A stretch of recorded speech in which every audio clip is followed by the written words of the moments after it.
Learning के 3 domain क्या है? चलिए जानते हैं 1 मिनट की शॉर्ट वीडियो में। डोमेन का मतलब होता है फील्ड, क्षेत्र। यानी लर्निंग जो कि मॉडिफिकेशन ऑफ बिहेवियर है, वो किन किन क्षेत्रों से संबंधित है। सबसे पहला है कॉग्निटिव डोमेन यानी ज्ञानात्मक क्षेत्र। यह मुख्यतः ज्ञान, सोचने समझने, कारण और तर्क को जानने एवं प्रॉब्लम सॉल्विंग से रिलेटेड है। अगर कोई बच्चा एडिशन और सब्सट्रैक्शन के कॉन्सेप्ट को समझता है तो वो उसी से आधारित कई प्रॉब्लम को वो सॉल्व कर सकता है। अगर उसे पता है कि बाहर बारिश हो रही है तो वो छाता या रेनकोट लेकर जाता है। अगर उसे भूख लगी है तो वो अपनी माँ से खाना भी मांगता है या फिर किचन में कुछ भोजन को ढूंढने की कोशिश करता है। अगर उसके खिलौने ऊपर कहीं रैक पे रखे हैं तो वो स्टूल पर चढ़ करके उसे उतारने की कोशिश करता है। यानी कि कॉग्निटिव डोमेन का संबंध है थिंकिंग एंड अंडरस्टैंडिंग से।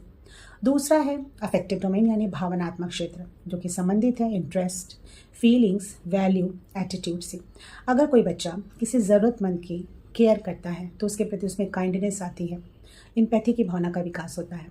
तो और तीसरा है साइकोमोटर डोमेन, जो कि फिजिकल डेवलपमेंट यानी कि स्किल से रिलेटेड है, लर्निंग बाय डूइंग से रिलेटेड है। यानी अगर कोई बच्चा सबसे पहले पेंसिल को कैसे पकड़ता है, सीखता है कि लिखना कैसे है, ब्रश को पकड़कर पेंटिंग करता है, इसके साथ ही वो क्राफ्ट में सीजर को यूज़ करते हुए पेपर को कट करता है, डिफरेंट डिफरेंट शेप को कट करना सीखता है, ब्लॉक्स बनाता है।